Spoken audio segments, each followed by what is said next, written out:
Մարտի 1-ով չեմ բացառում կան եւ այո կան ոստիկաններ, որովհետեւ եղել են ընդգրկված շատ մեծ քանակի անձնական տարբեր ստորաբաժանումներ, բայց դա չի նշանակում բոլորի ենթակային պատասխանատվության կամ առասարակ ենթակային պատասխանատվության։ Փաշինյանի կառավարության առաջին ոստիկանապետ Վալերի Օսիպյանը մարտի 1-ի գործը վերաբացվելուց 7 տարի անց մեղադրյալ է։ Հակակոռուպցիոն կոմիտեն 3 նրան մեղադրանք առաջադրեց 2008 թվականի մարտյան արյունալի իրադարձությունների ժամանակ Ազատության հրապարակում նստացույց անող խաղաղ ցուցարարներին ցրելու գործողությունները կազմակերպելու համար։ Զենք զինամթերք չեմ տեսել, բայց փայտեր եւ այլը Տենց բոլորս տեսել են։ Պաշտոնաթող բարձրաստիճան ոստիկանը 2008 թվականին ոստիկանության Երևան քաղաքի վարչության բարեկապահակագետային գնդի հրամանատարի պաշտոնը զբաղեցրած Ռոբերտ Մելքոնյանի տեղակալն էր։ Մելքոնյանը եւս մեղադրյալի կարգավիճակ ունի։ Երկուսն էլ ստորագրություն են տվել չբացակայելու մասին։ Նրանց հետ կապ հաստատել մեզ չի հաջողվում պարզելու, ընդունում են մեղադրանքը, թե ոչ։ Ես հույս ունեմ, որ պարոն Օսիպյանը Կարդարացնի Հայաստանի Հանրապետության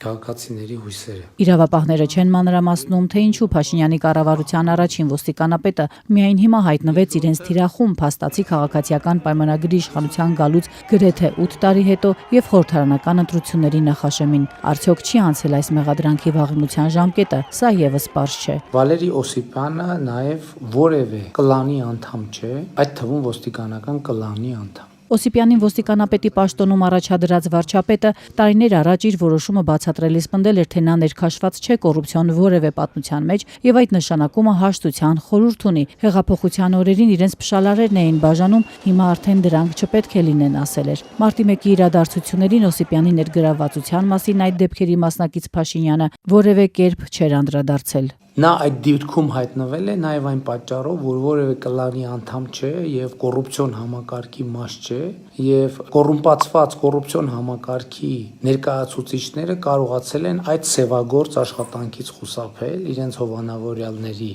շնորհիվ եւ այսպես ասած տանիք չունեցող մեկը հայտնվել է այդտեղ։ Այս հաշտությունը սակայն տևեց 1.5 տարի։ Ոստիկանապետի պաշտոնից բարձրաստիճան ոստիկանը տեղափոխվեց վարչապետի աշխատակազմ, բայց վարչապետի գլխավոր խորհրդականի պաշտոնում մնաց ընդամենը 3 շաբաթ։ Պաշտոնապես այդպես էլ բացատրություն չտրվեց, թե ինչու Օսիպյանը հեռացվեց Փաշինյանի կաբինետից։ Կատարել են բոլորը օրենքի սահմանները։ Անկամ ֆիզիկական ուժ են կիրառել մեր համակարգացիների նկատմամբ օրենքի սահմաններում։ Եթե կան քաղաքացիներ, որոնք անհամաչափ եղել կամ տուժվել են կամ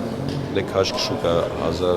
հնարավոր է այդ ստեղծված իրավիճակում ես ներողություն եմ խնդրում մեր համակարգացիներից։ Ոստիկանապետի պաշտոնում Օսիպյանի այս խոսքերը Նիկոլ Փաշինյանի նախաձեռնած հեղափոխության օրերի մասին էին։ Նա այն ժամանակ ասել էր, թե առհասարակ եթե որևէ ոստիկան, այդ թվում եւ ինքը երբևէ ապացուցվի, որ օրենք են խախտել, կենթարկվեն պատասխանատվության։ Օրենքի առջև բոլորը հավասար են։ 10 մարդու կյանք խլած մարտի 1-ի իրադարձությունների մասին նախկին ոստիկանապետը զգուշավոր պատասխաններ էր տվել։ Այդպես էլ չէր ասել, թե 2008 թվականի գարնանը ոստիկանությունն արդյոք կրակելու հրաման ստացել է եւ առհասարակ այս գործով առանցքային մեղադրյալ երկրորդ նախագահ Ռոբերտ Քոչարյանի կողմից ոստիկաններին հրաման եղել է։